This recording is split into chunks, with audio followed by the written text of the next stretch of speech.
السلام عليكم ورحمة الله وبركاته. شلونكم؟ شو اخباركم؟ ان شاء الله تكونون بخير.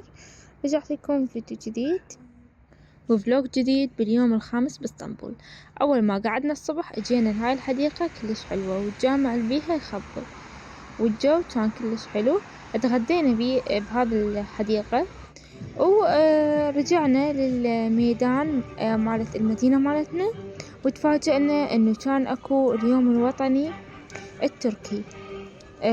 طبعا أجواء كلش حلوة وناس هواية، يعني إنه مو مثل العادة. آه، وكلها لازمة أعلام وتوزع أعلام بالمجان، وبالإضافة إنه أكو فرقة موسيقية وتعزف النشيد التركي، النشيد الوطني التركي. طبعا أجواء كلش حلوة. وراح حبيت إنه أشارككم إياها، وإنه نكون لحظة بلحظة بالتركيا. نكون يعني أكون أوثق لكم كل لحظة أنا عشتها هناك. فهنا مثل ما دا تشوفون جيت لهذا المكان، يعني جيت يمهم الفرقة. هنا العالم كلها دا يتلوح بالأعلام، وبالإضافة إنه العالم تقرأ وياهم النشيد التركي. وطبعا أجواء كلش حلوة. وهسه راح أخليكم تسمعون النشيد التركي.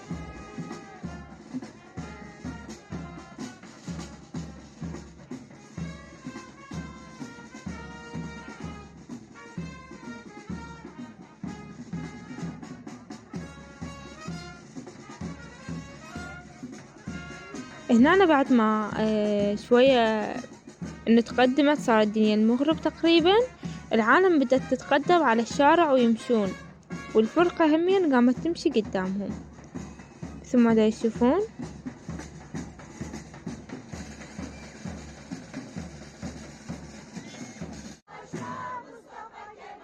هاي هنا العالم قامت تمشي والفرقة أمامهم.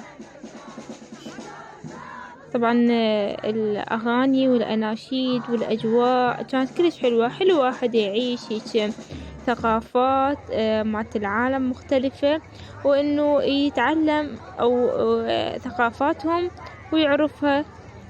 حلو هاي الأجواء. من أنا بعد ما تقدمت شوية شفت هنا شلون مسوين الفرقة ومرتبينها. وهنا جاي الرئيس مالت المنطقة، أو العمدة مالت المنطقة مثل ما دا يشوفون. طبعا أنا ما أعرف اسمه، بس يسمونه الباشكان، يعني الرئيس. موجود ومحاوطينه، والعالم تاخذ وياه صور. راح أقرب لكم عليه الصورة. هنا الفرقة دا تعزف مثل ما دا يشوفون الشعالات، وبالمقدمة أكو الدراجين أيضا دا يسوون عرض.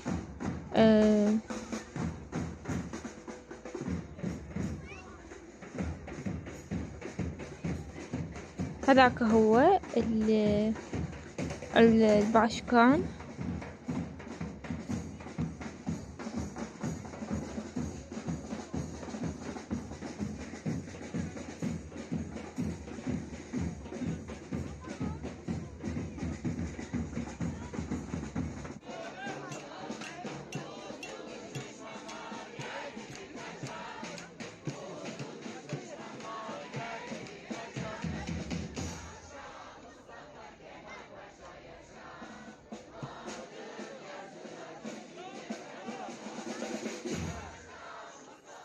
وهذا الرئيس أو المحافظ، سويت لكم إياه من قريب.